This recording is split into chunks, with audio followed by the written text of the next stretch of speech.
और लोग ਤੁਹਾਡੇ ਪਿੱਛੇ ਨਮਾਜ਼ ਪੜ੍ਹਦੇ ਸੀ ਕੀ ਹੋ ਗਿਆ ਇੱਕਦਮ ਕੋਈ ਕਿਹੜੀ ਗਲਤੀ ਹੋ ਗਈ ਸੀ ਕਿ ਅੱਲਾਹ ਪਾਕ ਅਜੇ ਵੀ ਪੀ ਰਹੇ ਕੋ ਛੱਡ ਪੀਂਦਾ ਸਰ ਪੀਂਦੇ ਹੋ ਕਿਹੜੀ ਚੀਜ਼ ਪੀਂਦੇ ਇਹੋ ਹੀ ਪੀਨੇ ਆ ਆਈਸ ਪੀਂਦੇ ਹੋ ਪੀਨੇ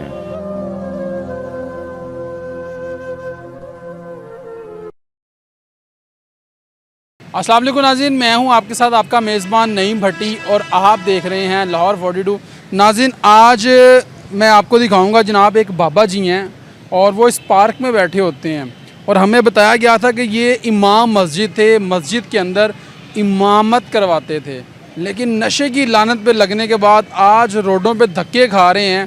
अभी उनके पास चलते हैं और बात करके पूछते हैं। ये सामने ही बाबा जी बैठे हुए हैं और हमें किसी ने बताया था कि ये इमाम मस्जिद थे और इनसे बात कर लेते हैं और पूछ लेते हैं। अस्सलाम वालेकुम। वालेकुम सलाम। क्या हाल जे बुजुर्गो, ठीक हो? शुक्र है से ठीक है ਤੁਹਾਡੀ? अल्लाह पाक। ਇੱਧਰ ਆ ਜਾਓ, ਸਾਈਡ ਤੇ ਆ ਜਾਓ, ਇਧਰ ਕਿਚੜ ਹੋਇਆ, ਇਧਰ ਸਾਈਡ ਤੇ ਆ ਜਾਓ, ਇੱਧਰ ਆ ਜਾਓ, ਇੱਧਰ ਆ ਜਾਓ। ਕੀ ਨਾਮ ਜੇ? मेरा नाम जी अल्लाह देता ਅੱਲਾ ਦਿੱਤਾ ਹੈ जी ਮੌਲਵੀ ਅੱਲਾ ਦਿੱਤਾ ਹੈ। जी सरकार। ਸਾਨੂੰ ਪਤਾ ਚੱਲਿਆ ਕਿ ਤੁਸੀਂ ਇਮਾਮਤ ਕਰਵਾਉਂਦੇ ਰਹੇ ਹੋ ਮਸਜਿਦ ਤੇ, ਸਾਨੂੰ हाँ जी ਬਾਹਰੋਂ सरकार कराई है। ਕਰਾਉਂਦੇ ਰਹੇ ਹੋ? हाँ जी 7-8 साल कराई है। ਅੱਛਾ हाँ मुड़ के कोई बैठना उठना ऐसा हो गया नौजवानों का, ਉਹਨਾਂ ਨਾਲ ਫਿਰ ਕੁਛ ਹੈ ਗਲਤੀ ਹੋ ਗਈ ਸਾਡੇ ਕੋਲ ਨਸ਼ੇ ਵਾਲੀ। ਪਿੰਡ ਦੇ ਇੰਤਜ਼ਾਮੀਆਂ ਫਿਰ ਸਾਨੂੰ ਕੱਢ ਦਿੱਤਾ ਹੈ ਸਮਝ ਕੇ ਕਿ ਗਲਤ ਤੁਸੀਂ ਹੋ ਗਏ ਹੋ। ਆਓ ਉਦੋਂ ਦੇ ਫਿਰ ਅਸੀਂ ਹੁਣ ਕਦੀ ਇੱਧਰ ਕਦੀ ਉੱਧਰ ਹਾਲਾਤ ਮੁਤਾਬਕ ਕਿਸੇ ਪਾਸੇ ਜੋਗੇ ਨਹੀਂ ਰਹਿ ਗਏ।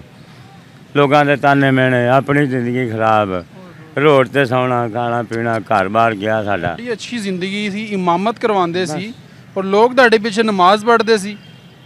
ਕੀ ਹੋ ਗਿਆ ਇੱਕਦਮ ਕੋਈ ਕਿਹੜੀ ਗਲਤੀ ਹੋ ਗਈ ਸੀ ਕਿ ਅੱਲਾਹ ਪਾਕ ਨੇ ਜਿਹੜਾ ਹੈ ਨਾ ਲੋਕ ਆ ਕੇ 2-4 ਜੀ ਬਹਿੰਦੇ ਸੀ ਸਿਗਰਟ ਪੀਣਾ। ਕੌਣ ਬੈਠਦੇ ਸੀ? ਨੌਜਵਾਨ? ਹਾਂ ਜੀ ਨੌਜਵਾਨ ਜੀ ਤੁਹਾਡੇ ਕੋਲ ਆ ਕੇ ਸਾਡੇ ਕੋਲ ਬਹਿ ਜਾਣਾ ਆ ਕੇ, ਬਾਬਾ ਜੀ ਸਾਨੂੰ ਮੀਆਂ ਸਾਹਿਬ ਕੋਈ ਗੱਲ ਦੱਸੋ। ਉਹ ਗੱਲ ਚੋਂ ਹੀ ਹੈਗਾ ਫਿਰ ਆ ਸਿਗਰਟ ਪੀਓ ਜੀ। ਉੱਥੋਂ ਹੀ ਤੁਸੀਂ ਸਮਝਾਇਆ ਨਹੀਂ ਉਹਨਾਂ ਨੂੰ ਕਿ ਯਾਰ ਮੈਂ ਇਮਾਮ ਮਸਜਿਦ ਲੱਗਿਆ ਕੋਈ ਗੱਲ ਹੀ ਨਹੀਂ, ਕੋਈ ਗੁਜ਼ਾਰਾ ਕਰੋ ਠੀਕ ਹੈ ਜੀ। ਅੱਗੇ ਆਸਤਾ ਆਸਤਾ ਅਸੀਂ ਫਿਰ ਉਹ ਪੱਕੇ ਹੋ ਗਏ। ਜਦੋਂ ਪੱਕੇ ਹੋ ਗਏ ਫਿਰ ਤੇ ਮਜਬੂਰੀ ਜ਼ਮੀਰ ਖਤਮ ਕਰ ਦਿੰਦੀ, ਜੋ ਮਰਜ਼ੀ ਹੋਵੇ ਇਹਨੂੰ ਕਰਨਾ ਤੇ ਟੁਰਨਾ। ਸਾਨੂੰ ਬਾਹਰ ਕੱਢ ਦਿੱਤਾ। 7-8 ਸਾਲ ਤੋਂ ਹੁਣ ਕਿੰਨੀ ਦੇਰ ਹੋ ਗਈ ਇਹਨੂੰ ਕਰਦੇ ਹੋ? ਵਾਹਵਾ ਟਾਈਮ ਹੋ ਗਿਆ ਜੀ ਉਦੋਂ ਤੇ ਫਿਰ ਛੁੱਟੀ ਨਹੀਂ, ਨਾ ਕੋਈ ਛੁਡਾ ਸਕਿਆ ਸਾਨੂੰ, ਨਾ ਕਿਸੇ ਕੋਈ ਹਿੰਮਤ ਕੀਤੀ ਸਾਡੇ ਨਾਲ। ਅਸੀਂ ਇੱਥੋਂ ਤੱਕ ਹੋ ਗਿਆ ਕਿ ਮੇਰਾ ਆਪਣਾ ਘਰ ਬਾਰ ਮਾਸ਼ਾਅੱਲਾ, ਜ਼ਮੀਨ ਘਰ ਦੀ ਜਗ੍ਹਾ। ਉਹ ਚਾਚੇ ਦੇ ਪੁੱਤਰ ਆ ਗਈ, ਉਹਨਾਂ ਕਾਬੂ ਕਰ ਲਈ, ਉਹਨੇ ਪਤਾ ਉਹਨੇ ਕੀ ਕਰਨਾ। ਵਾਲਦ ਮੇਰਾ ਹੁਣ ਫੌਤ ਹੋਇਆ, ਮੈਂ ਉਹਦੇ 'ਤੇ ਨਹੀਂ ਜਾ ਸਕਿਆ, ਇਹਦੀ ਮਜਬੂਰੀ। ਮੈਂ ਕਿੱਡਾ ਕੋਈ ਬਦਨਸੀਬ ਹੈ। ਅਸੀਂ ਤਾਂ ਇਹ ਲੋਕਾਂ ਨੂੰ ਵੀ ਆਉਂਦੇ ਹਾਂ ਕਿ ਜਿਹੜੇ ਨੌਜਵਾਨ ਹੁਣ ਕਰਦੇ ਆ ਕਿ ਅੱਲਾਹ ਪਾਕ ਇਹਨਾਂ ਨੂੰ ਹਦਾਇਤ ਦੇਵੇ ਅਤੇ ਇਹ ਬਚਣ ਇਹਦੇ ਤੋਂ। ਇਹ ਇੰਨਾ ਕੁ ਇਹਦਾ ਜ਼ਮੀਰ ਖਤਮ ਬੰਦੇ ਦਾ, ਕੋਈ ਇਹਨੂੰ ਇੱਜ਼ਤ ਬਿਜ਼ਤ ਦੀ ਇਹ ਚੀਜ਼ ਨੂੰ ਹੁੰਦੀ ਨਹੀਂ। ਇਹ ਤਸਬੀਹਾਂ ਵਗੈਰਾ ਕਿਉਂ ਹੁਣ ਪਾਈਆਂ ਜੀ ਆਪਣੇ ਹਾਲਾਤ ਮਤਲਬ ਕਿ ਚਲੋ ਕੋਈ ਪੁੱਛੇ ਨਾ, ਵੈਸਾ ਦੇਸ਼ ਵੈਸਾ ਭੇਜ। ਸਰਕਾਰ 'ਤੇ ਬੈਠੇ ਆ ਕਿ ਹੋਰ ਤੇ ਅਸੀਂ ਕੋਈ ਕਰਦੇ ਨਹੀਂ, ਨਾ ਚੋਰੀ ਨਾ ਠੱਗੀ ਨਾ ਕੁਛ। ਉਹ ਸਾਨੂੰ ਉਹੀ ਗਲਤੀ ਬੜੀ, ਉਹਦੀ ਮਾਫੀ ਮੰਗਣੇ ਮਾਲਕ ਤੋਂ। ਅਤੇ ਲੋਕਾਂ ਨੂੰ ਵੀ ਨਾਲ ਆਉਂਦੇ ਕਿ ਬੱਚੋ ਜਿਹੜੇ ਹੁਣ ਅੱਜ ਕੱਲ੍ਹ ਲੋਕ ਲੱਗੇ ਆ, ਕੋਈ ਆਇਸ ਪੀ ਰਿਹਾ, ਕੋਈ ਨੱਚਦੇ ਹੁੰਦੇ ਆ। ਤੁਸੀਂ ਹੁਣ ਕਿਹੜਾ ਹੁਣ ਅਜੇ ਵੀ ਪੀ ਰਹੇ ਹੋ? ਛੱਡ ਪੀਂਦਾ ਪੀਂਦੇ ਹੋ? ਕਿਹੜੀ ਚੀਜ਼ ਪੀਂਦੇ? ਇਹੋ ਹੀ ਪੀਨੇ ਆ ਆਈਸ ਪੀਂਦੇ ਹੋ? ਪੀਨੇ।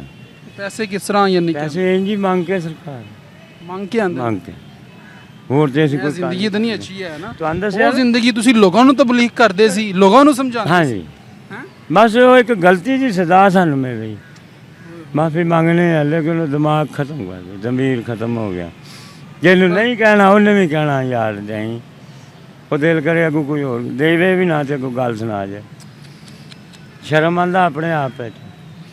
ਲੇਕਿਨ ਇੱਥੇ ਹੀ ਵੇਖਿਆ ਬੜੇ ਬੜੇ ਲੋਕ ਮੁੰਡੇ ਕਰਦੇ ਆ, ਆਖੀ ਦਾ ਬਚ ਜਾਓ ਅੱਲਾਹ ਪਾਕ ਖੈਰ ਕਰੇ ਤੁਹਾਡੀ। ਪੁਲਿਸ ਵਾਲੇ ਨਹੀਂ ਰੋਕਦੇ ਹੈ, ਕੋਈ ਇੰਤਜ਼ਾਮੀਆਂ ਵਾਲੇ ਆ ਕੇ? ਪੁਲਿਸ ਵਾਲੇ ਸਰਕਾਰ ਐਸੇ ਆ, ਜੇ ਦੋ ਪਹਿਲੇ ਆ ਗਏ ਨਾ ਉਹ ਲੱਗਣਾ ਓਏ ਕੀ ਕਰ ਰਿਹਾ, ਬੈਠੇ ਸਰਕਾਰ ਐਸਾ ਹੁਣ ਤਲਾਸ਼ੀ ਲੈਣੀ ਹੈ। ਜੇ ਕੋਈ ਕਰਦੇ ਜਿਵੇਂ ਕੋਈ ਨਾ ਕੋਈ ਕਾਗਜ਼ ਨਿਕਲਣਾ ਹੈ ਅੱਜ ਵੀ ਨਾ ਹਾਂਜੀ ਕੀ ਕਰੀਏ। ਉਹ ਜੋ ਕੋਈ 150 ਲੱਭਣਾ ਉਹਨਾਂ ਲੈ ਕੇ ਚਲੇ ਜਾਣਾ, ਪਿੱਛੋਂ ਦੂਏ ਆ ਜਾਣੇ ਆ। ਤੈਨੂੰ ਨਹੀਂ ਪਤਾ ਕੀ ਕਰ ਰਿਹਾ, ਉਹਨਾਂ ਡੰਡੇ ਮਾਰ ਭਜਾਣਾ ਕਿ ਉਹਨਾਂ ਪੈਸੇ ਨਹੀਂ ਲੈਣੇ, ਉਹਨਾਂ ਡੰਡੇ ਮਾਰਨੇ। पैसे नहीं मिले तो डंडे मारने। कार्रवाई दोवां करनी आप चीज़ ਤੇ ਉਹਨਾਂ ਦੇ ਵੀ ਵੇਖੇ ਹੱਥ ਕੰਬਦੇ ਜਿਹੜੇ ਐਵੇਂ ਲੈਂਦੇ ਨਾ। ਹੁਣ ਦੇਖੋ ਮੈਂ ਮੰਗ ਕੇ ਲਿਆਣਾ ਰੁਪਈਆ 2 ਉਹ ਅੱਗੋਂ ਮੇਰੇ ਕੋਲ ਕੋਈ ਲੈ ਜਾਏ ਤੇ ਫਿਰ ਮੇਰੇ ਦਿਲ 'ਚ ਵੀ ਮੈਂ ਵੀ ਇਨਸਾਨ ਹਾਂ, ਅੱਲਾ ਦਾ ਮੁਸਲਮਾਨ ਹਾਂ। ਮੈਨੂੰ ਅੱਲਾ ਪਾਕ ਬਣਾਇਆ, ਚਲੋ ਗਲਤੀ ਹੋਈ ਮੈਨੂੰ ਅੱਲਾ ਸਜ਼ਾ ਦੇ ਰਿਹਾ ਜਾਂ ਜਿਵੇਂ ਵੀ ਹੈ ਮੈਂ ਮੰਨਣਾ, ਲੇਕਿਨ ਹੈ ਮੁਸਲਮਾਨ, ਅੱਲਾ ਪਾਕ ਹੀ ਬਣਾਇਆ ਮੈਨੂੰ, ਮਾਂ ਪਿਓ ਹੋਏ ਸਾਰਾ ਕੁਛ। ਤੇ ਤੰਗ ਕਰਦੇ ਫਿਰ ਹੁਣ ਅਸੀਂ ਕਿੱਥੇ ਸੌਣਾ? ਇੱਥੇ ਸੌਂ ਜਾਈਏ, ਉੱਥੇ ਸੌਂ ਜਾਈਏ, ਅਬਲ ਤਾਂ ਚੋਰ ਲੈ ਜਾਣਾ, ਜਿਹੜੇ ਨਸ਼ੇ ਕਰਦੇ ਆ ਉਹਨਾਂ ਲੈ ਜਾਣੀ ਅਰਸ਼ਾ ਵਾਲੀ, ਉਹਨਾਂ ਤੋਂ ਬਚ ਕੇ ਗੌਰਮੈਂਟ ਆਏ ਚੁੱਕ ਕੇ ਡਾਲੇ 'ਚ, ਉਧਰੋਂ ਬਚ ਕੇ ਤਾਂ ਜੋ ਹੈ ਉਹ ਲੈ ਜਾਓ, ਚੱਲ ਮੁੜ ਕੇ ਇੱਥੇ ਨਜ਼ਰ ਨਾ ਆਏ।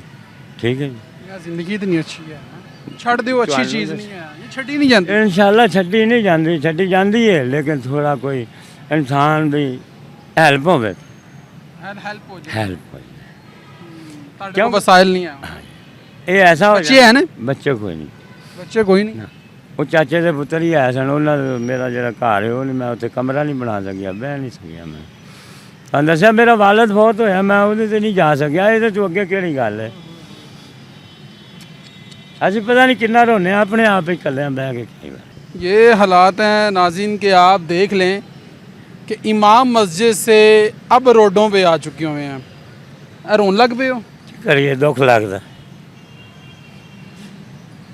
एक चीज़ सुनने सानू नमाज पढ़ो ना, अल्लाह को फिर दुआ करो, अल्लाह को जड़ा है ना, यानी कि माफ़ी मंगो कि अल्लाह कि मेरे को गलती होगी, मैनू माफ़ कर दे। इंशाअल्लाह जी आप पढ़ांगे, कोशिश करने हैं। ਤੁਹਾਡੇ ਵਰਗੇ ਲੋਕ ਕੁਛ ਜਿਹੜਾ ਕੁਛ ਨਾ ਕੁਛ ਇੰਝ ਗੱਲਾਂ ਕਰਦੇ ਨੇ, ਬੰਦੇ ਦੇ ਕੋਈ ਨਾ ਕੋਈ ਬੋਝ ਹੌਲਾ ਹੋ ਜਾਂਦਾ, ਕੋਈ ਉਸ ਪਾਸੇ ਚੱਲ ਜਾਂਦਾ। ਹੁਣ ਮੈਂ ਕਹਿ ਰਿਹਾ ਠੀਕ ਹੈ ਜੀ, ਇਨਸ਼ਾਅੱਲਾ ਅੱਲਾਹ ਕੋ ਮਾਫੀ ਮੰਗੋ ਕਿ ਅੱਲਾਹ ਪਾਕ ਤੁਹਾਨੂੰ ਸਭ ਨੂੰ ਦੇ। ਬਾਕੀ ਤੁਹਾਡੀ ਮਿਹਰਬਾਨੀ ਹੈ ਜਿਹੜਾ ਪੁੱਛ ਲੈਂਦੇ ਹੋ, ਕੋਈ ਦੁਨੀਆ ਨੂੰ ਵੀ ਪਤਾ ਲੱਗ ਜਾਂਦਾ ਕਿ ਇਹ ਚੀਜ਼ गलत है। ये हालात हैं नाज़रीन के, आप देख लें कि ये बुज़ुर्ग हैं और इमाम मस्जिद थे, इमामत करवाते थे और लोग इनके पीछे नमाज़ पढ़ते थे आके, लेकिन नौजवानों की बैठक में ये बैठे हैं, उन्होंने इनको आइस पे लगाया, नशे पे लगाया। मस्जिद की इंतज़ामिया को पता चल गया और उन्होंने इनको वहाँ से निकाल दिया जिस गांव के अंदर ये इमामत करवाते थे। अब ये रोडों पर है, धक्के खा रहे हैं। अब क्या ज़िंदगी है आपके सामने है, मांग के गुजारा कर रहे हैं, लेकिन लम्हा फ़िक्री है। अल्लाह पाक से हर वक्त नाज़रीन अल्लाह पाक से दुआ करनी चाहिए कि अल्लाह पाक हमको सबको अपने हिफ्ज़ो ईमान में रखे और अल्लाह पाक ऐसे जो लोग रास्ते यानी कि भटक जाते हैं, अल्लाह उनको हिदायत दे, अल्लाह मुझे भी हिदायत दे, अल्लाह इनको भी हिदायत दे। और जो लोग अल्लाह पाक के रास्ते भटक चुके हुए हैं, अल्लाह पाक उनको भी हिदायत दे। और दूसरी बात ये कि ये नशा जो है हमारे मुल्क के अंदर आम हो चुका हुआ है। मंशियात बहुत ज़्यादा हमारे मुल्क के जो है ना, यानी कि बहुत ज़्यादा मिकदार के अंदर मिल रही है, लेकिन इंतज़ामिया ख़त्म नहीं कर रही, पुलिस वाले ख़त्म नहीं कर रहे। लेकिन ये काम किनका? इंतज़ामिया का काम है, पुलिस वालों का काम है कि इसका ख़ात्मा करें ताकि मज़ीद ऐसे बुज़ुर्ग नौजवान जो हैं वो उनकी ज़िंदगियाँ बर्बाद होने से बचें।